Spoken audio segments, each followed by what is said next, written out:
Herkese merhaba arkadaşlar. Bugün sizlerle bir tuzak kale paylaşacağım. Ee, Şöyle gördüğünüz gibi Sait kardeşimizin kalesini yoklayacağız. Şimdi ilk başta bana tuzak kale dediğinde benim aklıma küçük kale geldi. Tamam dedim. Tam ritminde bir kale herhalde buldum dedim. Girdiğimde yine kudretinin biraz yüksek olduğunu gördüm. Benim direkt tuzak kale denildiğinde aslında akla gelen şey küçük kale olup asker sayısının çok olduğu bir kale. Yani kendine bir içtimai çekecek tarzda bir kudretli olduğu geliyor. Bana da öyle geldi. Ama arkadaşlar önceki videolarımda da dediğim gibi kalesini savunabilen, kaç askerli olsun, kaç kudretinde olsun, nasıl olursa olsun her kale kendince savunma yapabiliyorsa kendince tuzaktır. Yani mesela adamın kudreti vardır 1.5B. Adama içtima açmışlardır. Son saniye setini giyer dersiniz ki tuzağa yatmış. Bak. Yani lafında bile kelimesinde bile tuzak kelimesi var. Yani dediğim gibi kudret aslında bu bakıma önemli değil. Ama böyle küçük kudretli olup da asker sayısı yüksek olup böyle tam kıvamında milleti kendisine çeken tuzak kaleler daha bir hoş geliyor akla. Küçük kale zannedip girdim. Bayağı neredeyse 1B'ye doğru gidiyor kale. Şimdi arkadaşlar beraber kaleye bakalım. Nasıl ekipman yaptığını, neler yaptığını birlikte görelim. Siz de değerlendirmiş olun. Şimdi arkadaşlar neresinden başlayalım? Asker sayısından başlayalım önce. Şimdi kalede asker sayısı güzel mi? Güzel. Neredeyse 40 hem askeri var. Şimdi 13. Şu yine bu iki tane mi yapmış? Bir yerlerde yine kışla var sanırım. Burada kışla var. Gerisine de revir yapmış. Evet. Ya herkes işte kendine göre ayar yapabiliyor arkadaşlar. Ben de tam saat zamanına baktım. Asker üretiminin. Yani bu anlayabiliyorum. Daha fazla asker inşa etmenizi sağlıyor da. Yani bir kışla da olabilir. Burada fazla bir yararınıza olmaz. Revir de çok. Şimdi Sait, revirin çok. Bu sefer atıyorum kışlayı 2 tane yapmanın bir nedeni kalmamış. Niye? Zamanını uzatıp malikane ile o zamanı kısamamışsın. Revire dönüştürmüşsün. Dediğim gibi revir tamam CP desteği veriyor. Ama malikane ile dediğim gibi asker üretim hızını kısamamışsın. Ondan dolayı yüksek. Şimdi asker sayısı arkadaşlar güzel. İçtima tutar mı? Tutar. Şimdi bunun değerlendirmesini yapacağız aslında. Burada 2.5M, 1.5M, 2M bu şekilde T4 askeri var. Ondan hariç T2 askeri var bu şekilde. Ortalarsan 10 RM T2'si var. 2 RM'de T4'ü var desek normal yani. Dediğim gibi arkadaşlar bu asker sayısında içtima tutar mı? Tutabilir. Bunda sorun sıkıntı yok. Ama tabii ki ekipmana bağlı, yoldaşa bağlı, kendisine bağlı, giyip giymemesine bağlı, üstüne ekipmanı giyip giymemesine. Her şey forma bağlı, vuran adama bağlı bir şeyler değiştirebiliyor. Ne olacağını bir şeyler değiştirebilir. Şimdi asker sayısı güzel dedik. Fena değil. Bunun haricinde mesela ekipmana gidelim. Şimdi ekipmanda arkadaşlar hız ekipmanı yapmış. Bu şekilde takmış taşları falan. Pek kurcalamayacağım aslında ama burada ordu CP taş takmış mesela. Yeşilmiş. Acaba diğer yani mix ekipmanında takılı mı diye düşünüyorum da. Şimdi arkadaşlar şurada mesela tamam sefer hızı taşları var birkaç tane.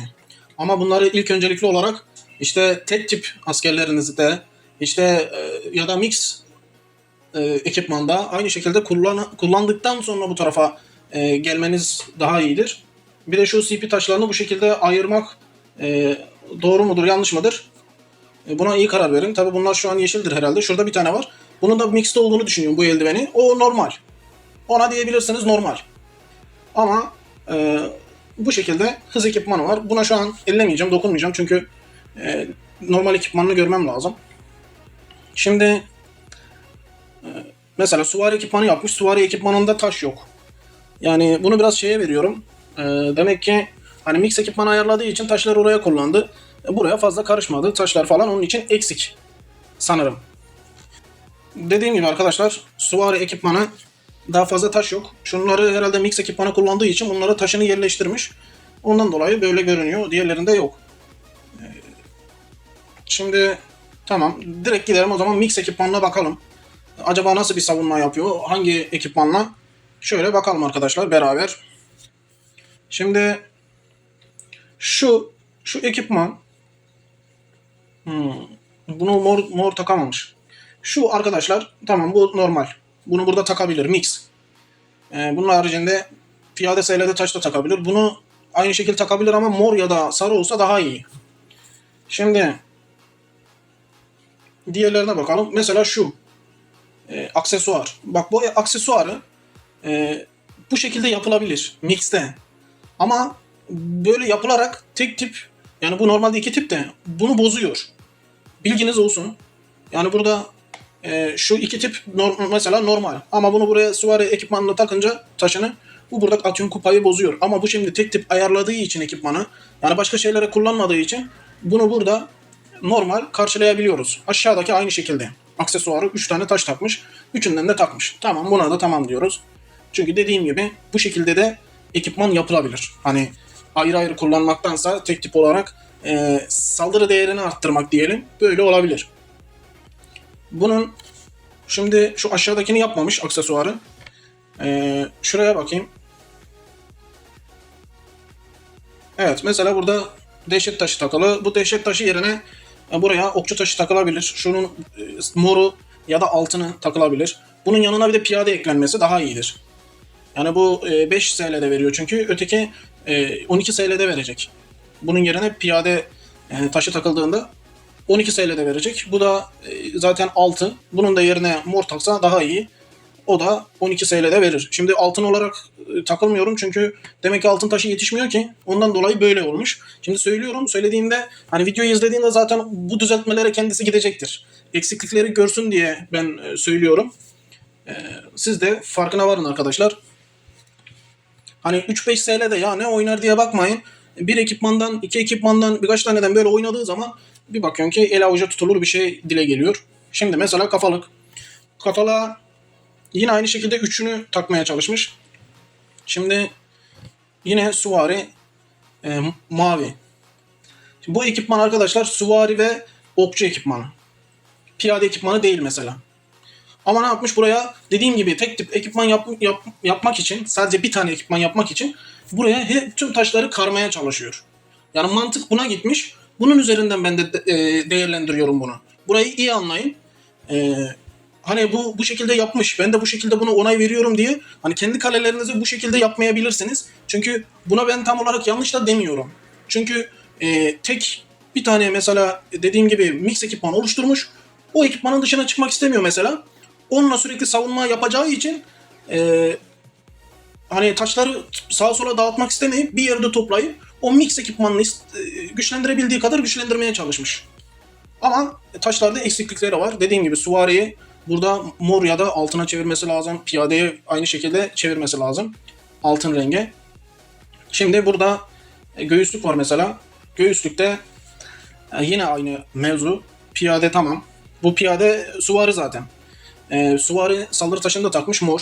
Tamam, buna da tamam. Hani diyoruz ya elinde taşı yok sarı.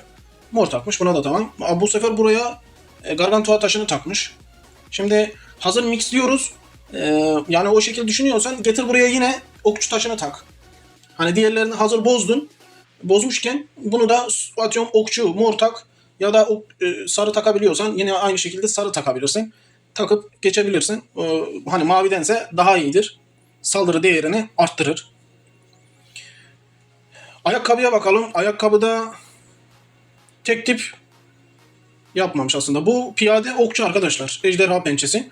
Buna şimdi 2 tane piyade takmış, bir tane okçu takmış. Bu nasıl olabilir? Bunu da piyade, süvari, okçu aynı şekilde takabilir. Ha, 2 tip devam etsin. Bu piyade ve okçu dersek piyade, okçu piyade takabilir. Ya da okçu piyade takabilir. Yani 2 tane piyade, bir tane okçu takabilir. Ya da tam tersi takabilir. Ya da dediğim gibi mixliyor. Bunun üçünü tek tek ayrı ayrı taş takabilir. Şimdi burada mesela 2 tane piyade takmış ama atıyorum bu 10 SL'de veriyor ama bu 20 veriyor. Şu mesela bu da 10 veriyor ama buna mesela menzilli mor taksa 12 verecek. Saldırı değerini 12 verecek. Altın taksa buna 20 verecek. Bunu takmış ama burada dediğim gibi düzeltmesi lazım onu da. Ayakkabısı bu şekilde arkadaşlar. Şurada da bunu herhalde yapamamış. Bak Gargantua taşını buraya takmış. Aslında mavi gördük başka bir yerde ama burada moru buna takmış. Birazdan taşlarına belki bakarım. Birazdan bakılabilir aslında. Ama şöyle bunların yerine başka bir şey yapabiliyor muydu? Ona bakmak istiyorum ilk önce. Şöyle baktığım zaman yok, en mix olanı bu. En mix olanı bu arkadaşlar ekipman olarak. Yani bunda şu an görünen bu. Burada kafalıkta aynı şekilde bu var. Arı miğferi. Bu yaratık miğferi de takılabilir ama hani arı miğferi biraz daha iyi gibi. Dediğim gibi bir de taşlarını zaten hiç takmamış. Bunlar normal kesin mavi, yeşil ya da mordur. Burada var mı diye bakıyorum. Burada da tamam, normalini takmış yine. Ayaklığa bakalım. Ayaklıkta bunu da kullanabilir. Bu ejderha pençesi piyade okçu. Burada fırtına kemeri ise süvari ile piyade arkadaşlar. Yani ikisinden birini kullanır. Onda zaten ejderha pençesini kullanmış. Tam tersi buna da ekipman taş takıp aynı şekilde kullanabilir. Şimdi mixleyip mesela 152 demiş süvari, 183 demiş mesela okçu, 212'de piyade SL'de demiş. Mesela piyadeyi azaltıp süvariyi arttırabilir. Okçu ve süvariyi hafif arttırabilir. Yani ekipmanda oynatma yapılması açısından diyorum. Mesela buraya süvari piyade artar. Moru taksak. Menzilli azalır buradan. Eğer bunu çıkarırsak. Burada aynı şekilde bu okçu ve ordu CP veriyor. Şu yüzük. Bunun yerine de pek bir takılacak bir şey yok aslında. Ne dedik daha yeni? Mesela süvariyi arttırmak istiyor. Düşük kaldı diyelim. Taş takmamış ama mesela kaçtı? 152 idi. Şunu taktı diyelim. 168 oldu. Hani biraz daha oranı hafif ilerletti. Tamam, belki yüzük gibi CP vermez. Yüzük gibi belki etkisi olmaz ama dediğim gibi saldırı değerini eşitlemek isterse bu şekilde mecbur kullanacağı başka ekipman olmadığı için kullanabilir. Ya da bak piyade mesela yüksek olmasaydı şunu takabilirdi. Bak piyadeyi uçurduk mesela 244 oldu. Yani dediğim gibi piyade yüksek olmasaydı onu takabilirdi. Bu şekilde kalmış. Dediğim gibi taşları düzeltebilir atıyorum. Taşlarla bunu kıvama getirebilir. Şimdi ekipmanla dediğim gibi yanlış demiyorum. Normal arkadaşlar. Değerlendirdiğim kale arkadaşlar bu kale. Unutmayın. Sadece siz bakının acaba neler olabilir. Tam takır şimdi kendiniz başka bir şeyler yapmış olabilirsiniz. Burada benim gördüğüm kadarıyla 3 tip taşı mix ekipmana karmış. Siz de belki iki tip ayarladınız ekipmanları, ona göre yaptınız. Belki de tek tip olarak yaptınız. Mesela şu göğüslük. Bu ne mesela? Süvari. Mesela diyelim ki süvari. Zaten süvari ile piyade de bu ikisi. Diyelim ki tek tip süvari yapacaksınız bunu. Bakın en çok zaten şöyle 12, 2 zaten 14 yapar. Süvari mesela diyelim ki en çok veriyor ve süvari olarak bunu kullanacaksınız. Ne yaptınız? Bunun gibi bir tane süvari taş taktınız, gargantua taş taktınız, bir tane de ya arena taşı taktınız, ya bilmem ne taktınız, ya da CP olarak taktınız, tek tip ayarladınız. Yani demek istediğim şey bu. Mix ekipmanı ayarladınız. Böyle mix ayarladınız mesela. Bunu mesela tek tip yaptınız. Bunu mesela tek tip yaptınız. Nedir mesela? Okçu. Okçu olarak tüm taş taktınız. Ya da burada hastalık yüzüğü. Hastalık yüzüğünü tek tip taktınız mesela. Hani kardınız. Bir ekipman atıyorum süvariyi destekledi. Bir ekipman okçuyu destekledi. Bir ekipman mesela şurada şeyi diyorum. Kupa mesela. Bir ekipman mesela piyadeyi yaptınız. Şurada da kupayı mesela okçu yaptınız. Hani bir böyle karması da var işin. Bir böyle ayrı ayrı taşları karması da var. Bunun için hani bu ekipman olaylarında hani dikkatli dinleyin. Taşı takıp da çıkardığınız zaman da zaten mücevheriniz gidiyor biliyorsunuz. Hani çok ileri derecede oyuncu olmayabilirsiniz. Hani mücevheriniz de çok olmayabilir falan filan. Size mücevherle taş çıkartmak ağır da gelebilir. Taşlarınızı parçalamayın. Dikkat edin. E, Size bunu diyebilirim yani. Taşlarınıza dikkat edin. Parçalamayın yani mücevher uğruna. Ya gitsin sonradan gelir gibisine bir mevzu yok. Ondan dolayı parçalamayın. Çünkü parçalayınca hani bedava çıkarmış gibi bir şey oluyor. Yok ediyor. Burada dediğim gibi şuna bir bakalım şeyde var mı? Şimdi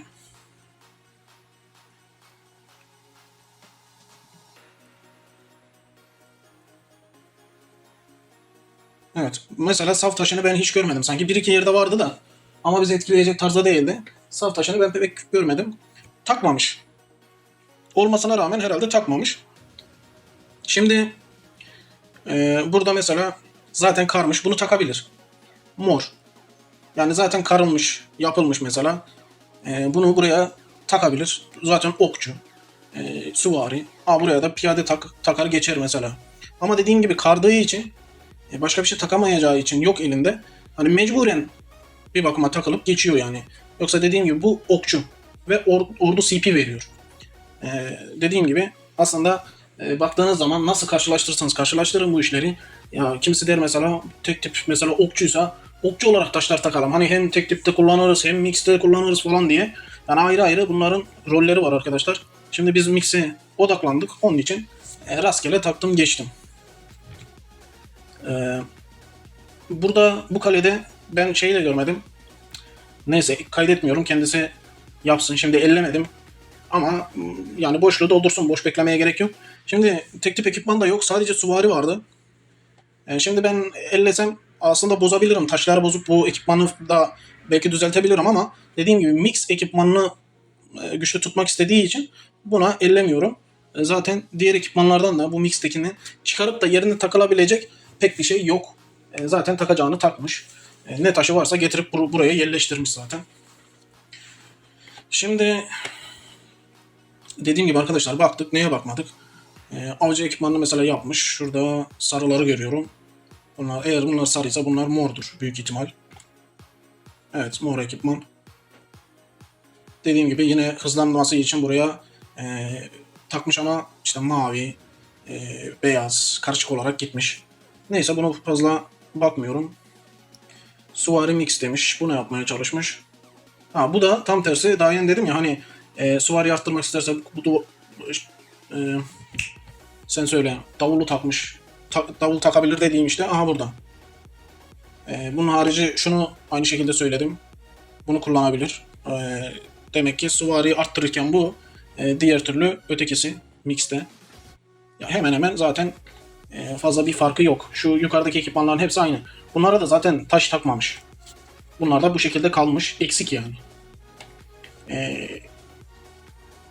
Ya kullanabilir mi? Kullanabilir. Ne yapar? Ötekilerden taşı çıkarıp buna takar. Mantıken. Dediğim gibi mesela bu tek tip. Ama tek tipte kullanmıyorsa taşları çıkarır buna takar geçer. Evet. Hız ekipmanına mührü takmış tamam. Doğru. Bunu da biz takalım. Evet 36 veriyor. Demek ki hepsi neredeyse mavi falan herhalde mühürlerin. Şimdi başka ne bakabiliriz arkadaşlar? Şöyle dışarıdan kahramanlarına bakalım. Evet paralı yok. Bunlar yükselmesi lazım. Hemen hemen şey yapmış. Bu arada arkadaşlar bu kale Kapalı Krallık Kalesi. Bilginiz olsun. Evet. Şimdi başka bakmadığımız Savaş Sarayı'nda bir şey yapmış mı acaba? Taburlara bakalım. Bunu niye Çince ayarlamışlar ya? Bir yerlerden olmuş mu ne yapmış? Neyse arkadaşlar taburlarına bakalım şimdi. Mix'e bunu koymuş. Dur bakalım mix harici menzilliye bunu koymuş. Şimdi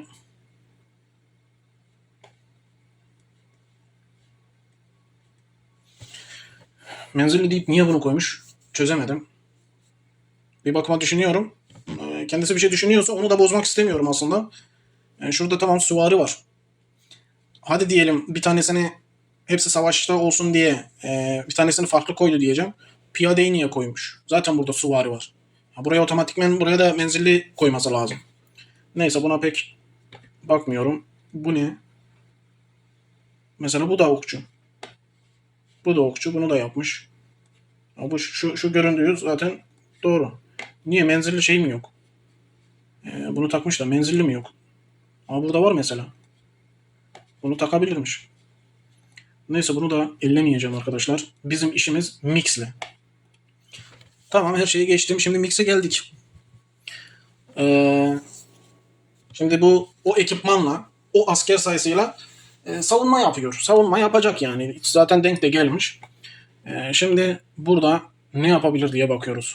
2 tane süvari koymuşlar. Bir piyade, 2 tane menzilli. Evet. 2 tane menzilli. Burada bakıyorum. Bekçiye hiç başlamamış. Sait, bekçiye başla. Etkinlik olarak bu bekçiyi yap. Bu illaki bu ilk beşliğe girecek bu bekçi. Hani paralılardan hariç ordu SL'de veren bu en mantıklısı ordu CP ve ordu SL'de verdiği için bekçi lazım. Buna yavaş yavaş başlaman lazım. Bunları yavaş yavaş düzelt. Şimdi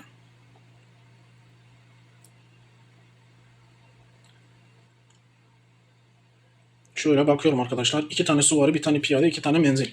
Şimdi şu süvari, şuradaki goblin, bunların ikisi tamam doğru. Elinde ordu SL'de olarak takabileceği bunlar var. Onun için tamam diyorum yani. Onların ikisi doğru. Bunun haricinde aslında ötekiler de doğru. Onlar da SL'de veriyor. Ama onlar kendi arasında değişikliğe uğrayabilir. Onlar değişikliğe uğrayabilir. Atıyorum burada 2 süvari yerine 2 piyade olabilir. Dediğim gibi 2 piyade olur, bir tane süvari olmuş olur. Ya da burada bir tane menzil olup 2 süvari 2 piyade olabilir. Bunu kendi kendine değişebilir. Hero'larında bir yanlışlık var mı? Yok. Bu şekilde seçtiyse bu şekilde oynasın. Bunda bir şey yok arkadaşlar. Ama buraya önce ordu SL'de hero'ları, ondan sonra normal tek tip SL'de veren hero'lardan kullanın. Şimdi yoldaş. Evet. Yoldaşta şu an şimdi bazıları bana soruyor arkadaşlar. Bakın. Kalemde savunma için hangi yoldaşı kullanmalıyım diye soranlar var bana. Şimdi öncelik olarak tabii ki bazı yoldaşlar var yapmanız gereken. Size mesela Şakacı Yıldız gibi yoldaş var. Size labirent için yıldız veriyor. Yani bunun gibi şeyler var. Ön planda hani önce yapılması gibi, işte mücevher veren var. Onlar yapılması gibi. Ama onlar yapılıyor. Siz burada kaç tane açtınız diyelim bir tane. Bir taneye yerleştirebilecek misiniz? Ya da 2 tane yaptınız 2 taneye yerleştirebiliyorsunuz mu? Bu var. Bir de sırasıyla yapın. Yani şimdi burada mesela dağıtmış. Burada kullanılan o kırmızımsı şeyi dağıtmış burada. Levellerin yarım kalmış. Burada bir tanesini atıyorum yaptın. Sonra ötekini yap. Levelini yükselt. Sonra diğerine geç. Burada mesela bunu niye kullanmış? Savaş başında ordu CP desteği veriyor. Şimdi bir yorumda gördüm ben mesela. Ya işte şunu kullanın dedim mesela ben şu. Bunu kullan dedim. Bir tane videoda bir arkadaşa. Onu da niye söyledim? Şimdi bu da savaş başında arkadaşlar. Bir tane açık yeri vardı. Bunun gibi 3 tane değil. 3 tane yoldaş kullanamıyordu. Ve artık bu bunun gibi yarım mıydı? Yoksa bu vardı hiç yapılmamıştı doğru. Hiç daha başlamamıştı. Hangisini yapayım diye sordu. Dedim ki bunu yap. Bunun da nedeni şu arkadaşlar. Tamam bak şu yukarıdaki de kullanılabilir. Bak ordu CP desteği arttırıyor savaş başında. Şimdi bunlar var mesela. Şu önemli mi? Önemli. Ama bu birliklerinin bak %10 kadarı öldüğünde diyor. %10 kadarı öldüğünde SL'de desteği vermeye başlıyor. Yani diğerleri de aynı şekilde. SL'de desteği tamam veriyor. Ama sende ölen askere bağlı. Ama böyle bunlar yukarıdaki savaş başında hemen sana destek sağlıyor. Onun için dedim ki burada mesela bunu yapsın dedim. Bir de şu var. Diyelim ki 3 tip askeriniz var arkadaşlar zaten. 3 tip. Okçu, piyade, süvari. Şimdi bunlarda düşünün ki siz şakacı yıldızı yaptınız. Bu okçu. Bir tane yeriniz varsa sen bu okçuyu piyade ve süvaride kullanamazsın.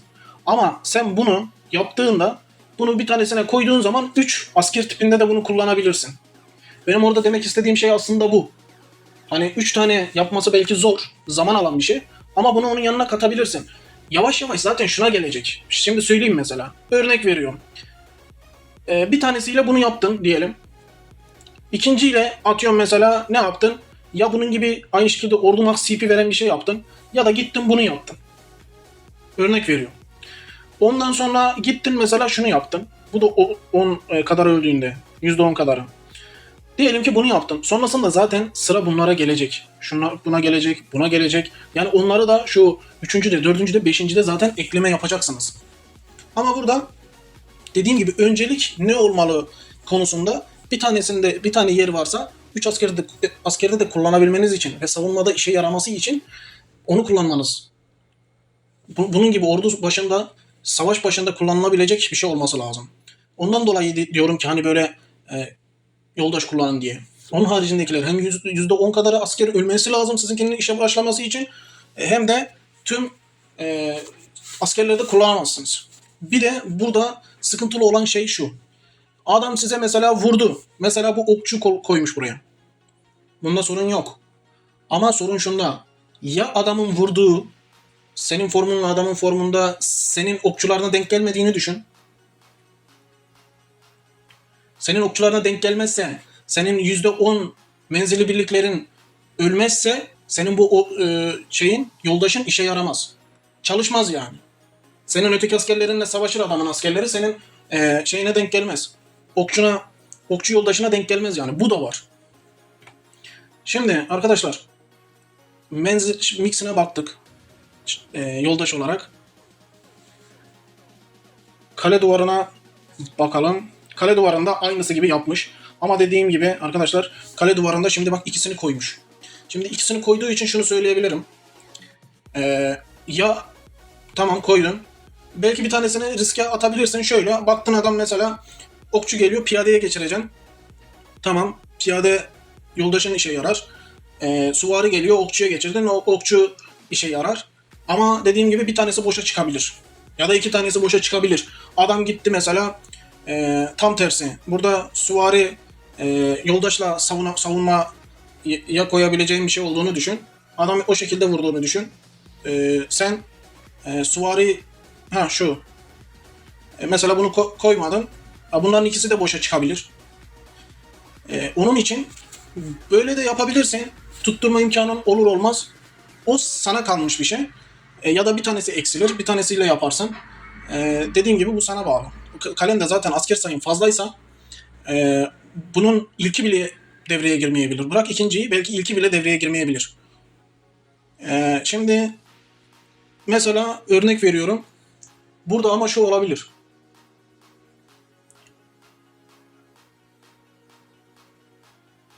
Burada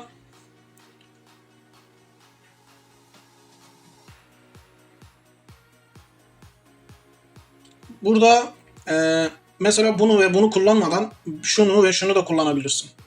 Örnek veriyorum. Niye? Birliklerinin %10'u kadarı diyor. Yani bu hem piyadeniz hem okçunu hem süvarini hepsini kapsar. Anlatabiliyor muyum? Yani tek tip olarak değil. Bu hepsini kapsayabilir. Bu da zaten savaş başında işe yaradığı için bu da destek sağlar. Onun için ama sen bu şekilde yapıyorum devam ediyorum dersen de olabilir yani. Bu herkesin kendi savunma sistemine bağlı. Evet arkadaşlar bugünlük bu kadardı. Kendinize iyi bakın. Sağlıcakla kalın. Görüşmek üzere.